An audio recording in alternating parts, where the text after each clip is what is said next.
Baiklah, perkenalkan, kami dari kelompok 12 yang beranggotakan 3 orang, yaitu Anissa Septia Zahra, kemudian saya sendiri, Farota Harefa, dan juga Nabila Trisna Syafira. Di video kali ini, kami akan menjelaskan mengenai struktur dan fungsi sense organ. Baiklah, langsung saja. Bagian materi pertama akan dijelaskan oleh Nabila Trisna. Kepala Nabila Trisna dipersilahkan.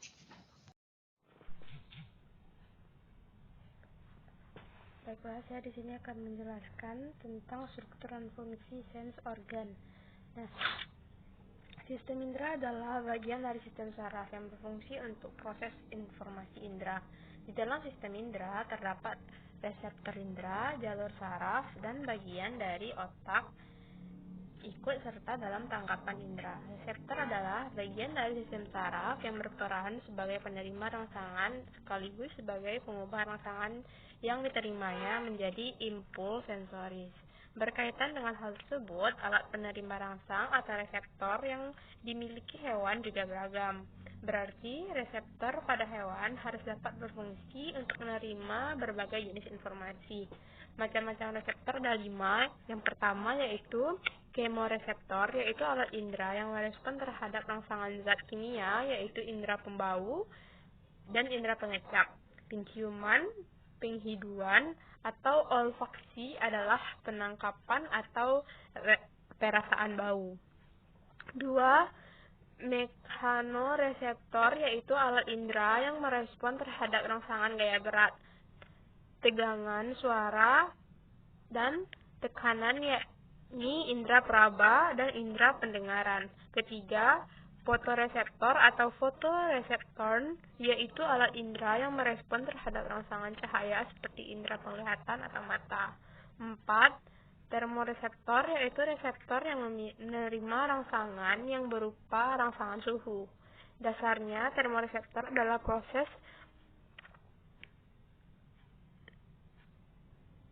suhu tinggi dan rendah perubahan suhu lingkungan. Yang kelima, magnetoreseptor, yaitu reseptor yang menerima rangsangan yang berupa rangsangan medan magnet.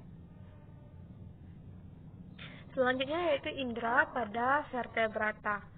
Yang pertama yaitu sistem indera pada mamalia. Pada umumnya, semua indera yang ada sudah berkembang dengan baik. Beberapa jenis mamalia memiliki kepekaan yang kuat terhadap rangsangan tertentu. Kucing dan anjing memiliki daun telinga yang dapat digerakkan, sehingga membantu untuk dapat menangkap bunyi yang kuat. Anjing memiliki indera pembau yang sangat tajam. Kelelawar memiliki indera yang sangat tajam untuk mengenali getaran. Pertama yaitu indera penglihatan atau mata. Mata terdiri dari otak mata, bola mata, saraf mata. Alat tambahannya yaitu alis mata berfungsi untuk melindungi mata dari keringat, kelopak mata melindungi mata dari benturan, bulu mata melindungi mata dari cahaya yang kuat, debu, dan kotoran.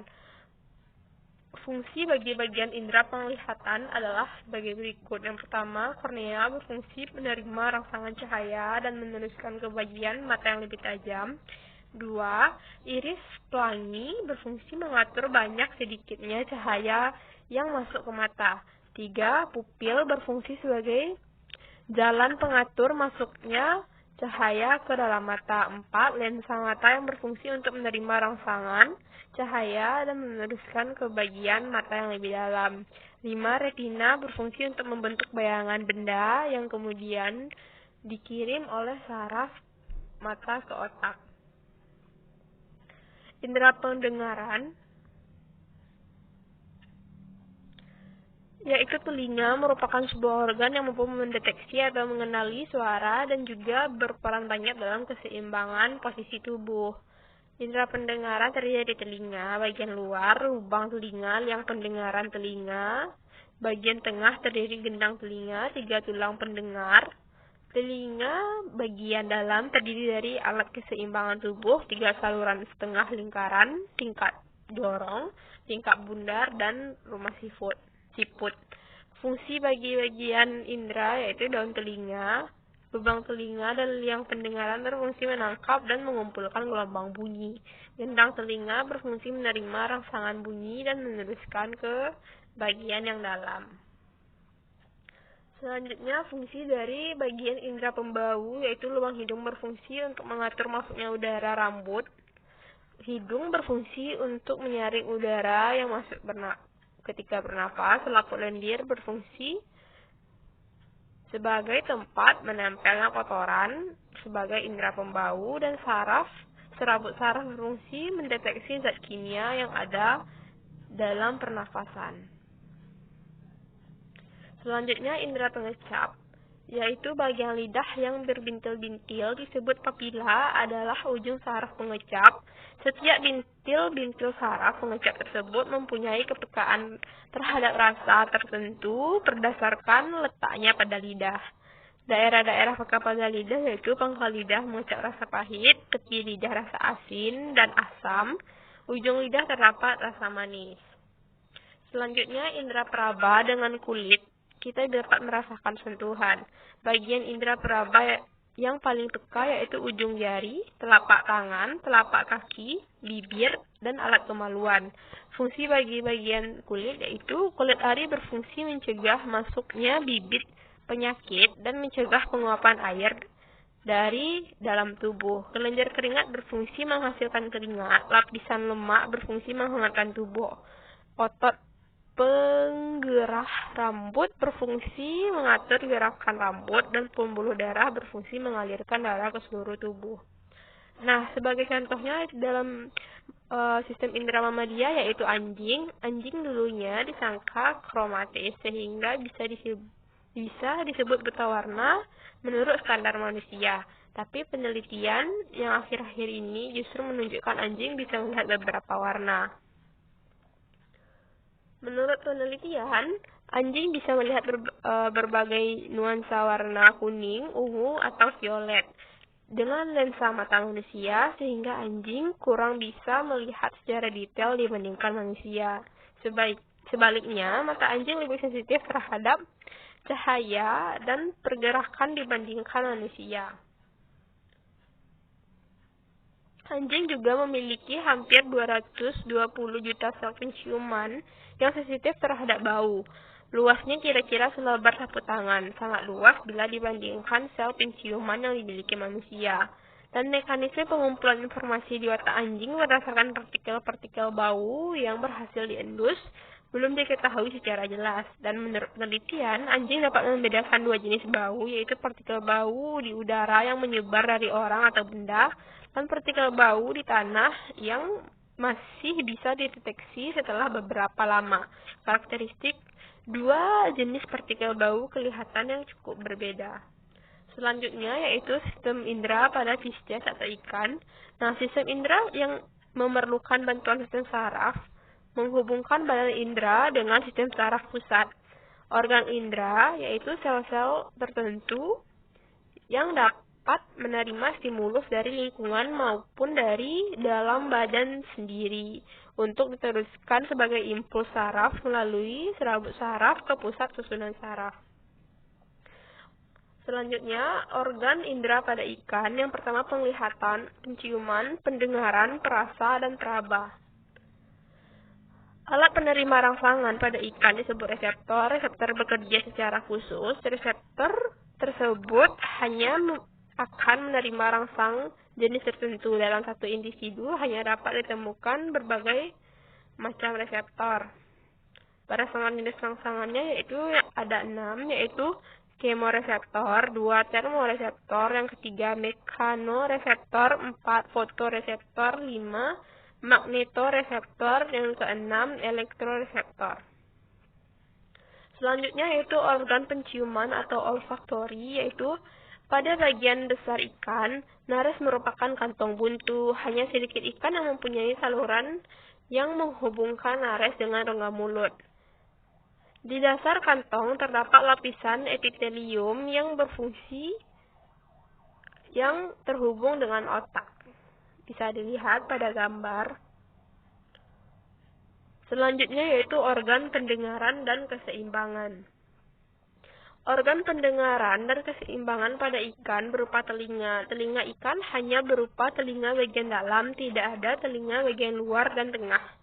Karena tidak mempunyai gendang telinga, vibrasi yang ada disampaikan oleh jaringan tubuh, terutama linea lateralis ke telinga. Di dalam telinga terdapat bau atau batu telinga atau otosit yang berfungsi sebagai organ keseimbangan. Ikan mampu mengenali perubahan suhu, arah arus, dan feromon, dan lain-lain. Pada gambar terdapat sel-sel saraf linea lateralis. Selanjutnya yaitu telinga ikan, bisa dilihat pada gambar, terdapat ada 3 lubang besar yaitu lapillus, astericus, dan sagitta. Selanjutnya yaitu sistem gurak sisi. Mekanoreseptor umumnya mempunyai susunan organisasi yang rumit. Susunan organisasi yang paling sederhana terdapat pada gurak sisi atau linea lateralis, mampu memberikan informasi mengenai gerakan tubuh dan berbagai gerakan benda lain yang ada di dekatnya. Selanjutnya, organ penglihatan atau mata. Struktur dasarnya mirip dengan mata manusia. Terdapat kornea, iris, dan lensa mata. Tidak terdapat kelopak mata, dan biasanya bermodifikasi untuk melihat cahaya dan mengenali gerakan. Fungsi penyusun mata yaitu konjungtiva terdiri dari selaput lendir yang tipis yang menutupi bagian-bagian dari bola dan juga melapisi bagian dari kelopak mata. 2. Kornea merupakan bagian terluar dari bola mata yang menerima cahaya dari sumber cahaya. Yang ketiga yaitu iris dan pupil. Pupil ini menentukan kuantitas cahaya yang masuk ke dalam mata yang lebih dalam. 4. Lensa mata. Lensa mata menerima cahaya dari pupil dan meneruskannya ke retina. Yang kelima yaitu retina adalah bagian mata yang mengandung reseptor saraf penglihatan dan rangsangan cahaya. Retina pada ikan tidak jauh berbeda dengan retina vertebrata pada umumnya. Retina memiliki struktur tipis dan berlapis serta transparan. Sel korucut atau kon dipakai pada aktivitas di malam hari, sedangkan sel batang digunakan dalam aktivitas pada siang hari. Kon juga bertanggung jawab dalam membedakan warna seperti biru, hijau, merah, dan kadang mengandung pigmen yang peka terhadap cahaya matahari. Baiklah, sekian materi tentang alat indera pada vertebrata. Saya kembalikan kepada moderator. Baiklah, terima kasih kepada Nabila Trisna. Selanjutnya, materi akan saya jelaskan sendiri. Jadi, pada bahasan ini akan membahas mengenai sistem indera pada amfibi, reptil, dan juga aves. Yang pertama itu amfibi. Pada amfibi ada indera penglihatan berupa mata, di mana kita mengambil contoh di sini adalah katak. Mata katak berbentuk bulat dengan lensa yang tebal, terdiri dari selaput yang bergerak dari bawah ke samping, atas membatasi jarak penglihatan sehingga mata katak tidak dapat berakomodasi. Katak memiliki selaput tidur pada kelopak matanya yang disebut membran nictitans atau selaput tidur. Fungsi membran nictitans adalah untuk menjaga kelembapan mata katak saat di darat dan juga melindungi dari gesekan di dalam air. Kemudian, teman-teman dapat melihat struktur bagian mata katak pada gambar ini. Selanjutnya yaitu indera pendengar yaitu telinga. Alat pendengaran katak berupa telinga bagian tengah dan telinga bagian dalam. Jika kita melihat katak, mungkin kita tak dapat melihat telinganya karena katak tak mempunyai daun telinga. Tetapi, bila diperhatikan, kita akan menemukan selaput gendang telinganya. Di sini, proses penyampaian bunyi pada pendengaran katak berupa getaran suara diterima oleh selaput gendang telinga, menggetarkan tulang pendengaran dan meneruskannya ke tingkap jorong. Di tingkap jorong, getaran ini diteruskan oleh cairan, kemudian menuju ke saraf pendengaran. Selanjutnya indera perasa atau di mana organnya yaitu lidah. Lidah katak tak dapat merasakan rasa seperti yang kita rasakan. Namun, lidah katak cukup bisa membedakan mana makanan yang layak makan dan yang tak bisa dimakan. Selain itu, lidah katak juga dapat menjulur panjang dan digunakan untuk menangkap serangga, di mana pada lidah atau lingua terdapat papil-papil yang berupa tonjolan berisi reseptor perasa yang peka terhadap zat kimia yang larut dalam air. Indera penciuman berupa nasal atau hidung, di mana nasal berfungsi sebagai indera penciuman dan juga digunakan untuk saluran udara. Biasanya, epitelium olfaktori lembut dan terbatas pada bagian dorsal nasal. Struktur olfaktori lain pada amfibi adalah organ Jacobson atau organ vomeronasal. Organ tersebut dipercaya menjadi alat bantu dalam merasakan makanan. Organ ini penting dalam tingkah laku reproduksi karena aksi pertama adalah hewan jantan menyentuh hidung, kepala, dan leher betinanya. Selanjutnya indera peraba. Parietal dan pineal body berfungsi sebagai fotoreseptor yang sensitif terhadap gelombang, panjang, dan intensitas cahaya, berperan dalam termoregulasi dan orientasi arah.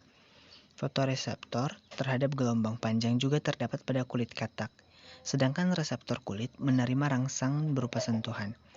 Selain itu, juga ada sistem gurat sisi. Gurat sisi adalah struktur sensorik penting yang memungkinkan hewan menunjukkan pergerakan dan tekanan di dalam air sehingga di air sekitar mereka. Gurat sisi memberikan bantuan sensorik berharga untuk hewan berenang. Namun, sistem ini terdapat pada larva kecebong. Selanjutnya, sistem indera pada reptil. Yang pertama itu ada indera penciuman, di mana organnya yaitu organ Jacobson. Indera penciuman dinamakan organ Jacobson. Bentuknya berupa lubang kecil yang mengandung sel-sel pembau. Pada kebanyakan reptil, indera pembau terletak pada langit-langit rongga mulut. Nah, pada gambar ini teman-teman bisa melihat organ Jacobson yang terdapat pada ular. Indera penglihatan atau mata, di mana itu organnya yaitu mata. Reptil memiliki struktur mata yang sama dengan vertebrata lain. Ada yang punya kelopak, ada pula yang tidak. Akomodasi pada semua reptil, kecuali ular, diatur oleh lensa yang dikelilingi oleh cincin otot, sehingga lensa dapat memipih dan membesar. Sementara pada ular, untuk akomodasi lensa mata dapat diarahkan maju mundur. Mata pada ular tak mempunyai kelopak, tetapi dilindungi oleh selaput transparan. Penglihatannya tidak sejelas manusia. Sensor yang ditangkap oleh bayangan dan sensitif terhadap cahaya dan panas. Sebagian besar ular juga mempunyai mata median yang berada di atas kepalanya. Mata ini hasil invaginasi dari diencephalon. Mata ini tidak membentuk gambaran retina. Fungsinya adalah untuk mengamati durasi dari fotoperiodisme lingkungan dan memasukkan pengaruhnya terhadap ritme biologis. Pada bunglon, mata lateralnya dapat berputar 360 derajat. Selain itu, kedua mata lateralnya dapat bergerak ke arah yang berbeda, sehingga hewan ini dapat melihat kedua arah sekaligus. Selanjutnya indera pendengaran. Reptil tak punya daun telinga. Pada kadal, gendang telinganya tampak jelas terlihat dari luar, berada tepat di belakang rahang.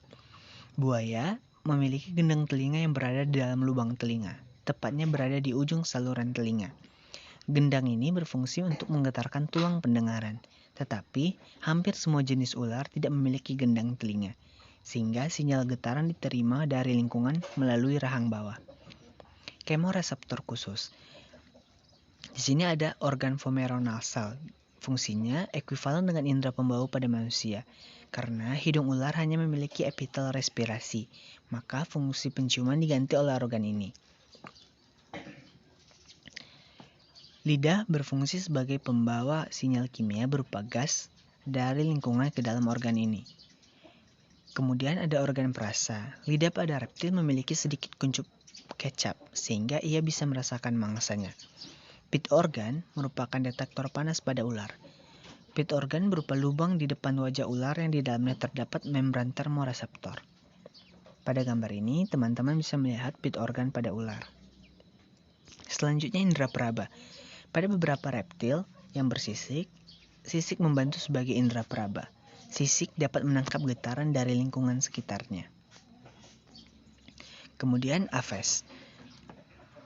Pada aves terdapat indera penglihatan berupa mata, di mana mata burung mirip dengan mata reptil, mempunyai otot yang dapat mengubah bentuk lensa secara lebih cepat dan lebih luas daripada mata mamalia. Burung mempunyai mata yang relatif besar dibandingkan dengan hewan lain dalam animalia. Anatomi internal mata burung sama dengan vertebrata lain, namun punya struktur tambahan hanya pada burung yaitu pekten oculi. Secara proporsional, burung mempunyai lebih jumlah reseptor cahaya di retinanya. Burung pemangsa mempunyai reseptor cahaya dengan kepadatan yang sangat tinggi dan adaptasi lain yang memaksimalkan ketajaman visualnya. Posisi kedua mata burung sedemikian rupa, sehingga membuat penglihatan binokular mereka yang patut dan memungkinkan burung bagi memperhitungkan jarak secara akurat. Sementara burung-burung malam mempunyai mata berbentuk tabung dengan sedikit detektor warna, tetapi mempunyai sel batang dengan kepadatan tinggi. Dara laut, camar, dan albatros adalah beberapa dari jenis burung laut yang mempunyai tetesan minyak merah atau kuning pada reseptornya. Indra penciuman. Sebagian besar spesies burung memiliki pusat penciuman yang sangat kecil. Namun, ada beberapa spesies yang memiliki indera penciuman yang jauh lebih baik.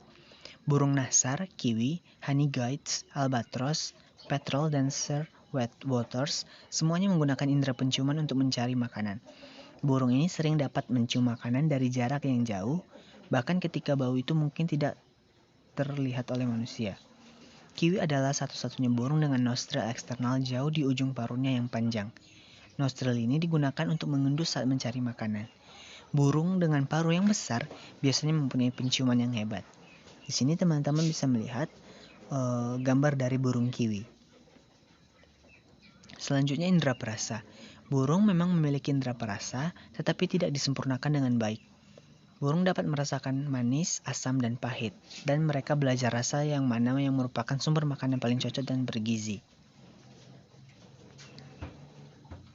Di sini dapat dilihat lidah pada burung. Indera pendengaran. Pendengaran adalah indera terpenting kedua burung dan telinga. Mereka berbentuk corong untuk memfokuskan suara. Telinga terletak sedikit di belakang dan di bawah mata, dan mereka ditutupi dengan bulu lembut auriculars untuk perlindungan. Bentuk kepala burung juga dapat mempengaruhi pendengarannya.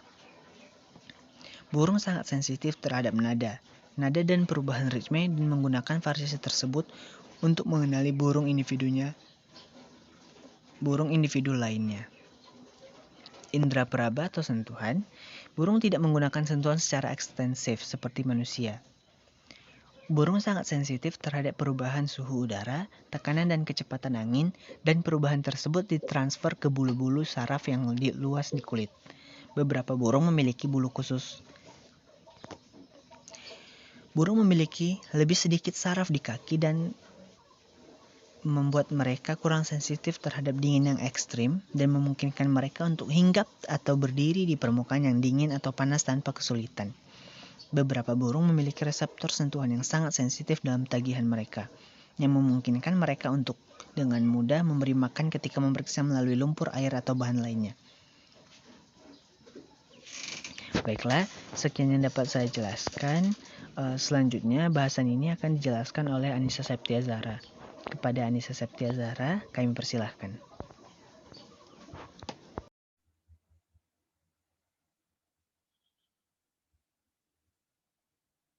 Baiklah, perkenalkan nama saya Anissa Septia Zahra. Saya akan menjelaskan tentang sistem indera pada hewan invertebrata. Yang pertama yaitu sistem indera pada hewan bersel satu atau protozoa. Ia tidak memiliki indera peka terhadap rangsangan cahaya. Bila ada cahaya kuat, amuba dan paramecium akan menjauh. Euglena hanya memiliki alat menerima rangsang cahaya berupa bintik mata berwarna merah di dekat flagelanya. Selanjutnya yaitu sistem indera pada porifera. Pada porifera, ia belum memiliki sistem indera karena struktur tubuhnya yang masih primitif. Selanjutnya yaitu sistem indera pada Coelenterata. Ubur-ubur memiliki sel-sel pigmen dan sel sensori yang peka terhadap cahaya. Sejumlah tentakel sebagai alat peraba. Selanjutnya yaitu sistem indera pada Platyhelminthes. Beberapa cacing pipi memiliki sistem penginderaan berupa oceli, yaitu bintik mata yang mengandung pigmen peka terhadap cahaya. Yang kelima yaitu sistem indera pada Nemathelminthes. Alat indera yang utama pada Nemathelminthes adalah papilla, distal atau ampit. Labial papillam dan cephalic papilla adalah penonjolan kutikula yang berisi benang syaraf dari syaraf papilla. Selanjutnya yaitu sistem indera pada Annelida. Alat indera pada Polychaeta ialah mata, nukal organ, dan satosit. Hanya cacing jenis eran yang mempunyai mata kecuali Sabilidae. Tetapi ada kalanya jenis eran juga tidak mempunyai mata. Selanjutnya yaitu sistem indera pada hewan lunak atau moluska. Bekicot mempunyai dua pasang antena. Pada sepasang antena yang panjang di ujungnya terdapat mata sebagai indera penglihatan, sedangkan sepasang antena yang pendek berfungsi sebagai indera peraba. Selanjutnya yaitu sistem indera pada arthropoda. Serangga memiliki 4 macam alat indera yang berfungsi secara baik, yaitu indera penglihatan, indera pembau, indera peraba, dan indera penangkap getaran suara. Indera penangkap suara disamakan dengan indera peraba dan pembau karena menggunakan alat yang sama. Indera penglihatan pada serangga ada dua, yaitu mata tunggal dan mata majemuk. Ada juga serangga yang mempunyai keduanya. Mata tunggal atau oceli merupakan unit tunggal dari mata majemuk. Yang terakhir yaitu sistem indera pada echinodermata. Echinodermata hanya memiliki alat indera khusus berupa sistem indera taktil dan kemoreseptor. Baiklah, hanya itu yang dapat saya jelaskan. Saya kembalikan kepada moderator.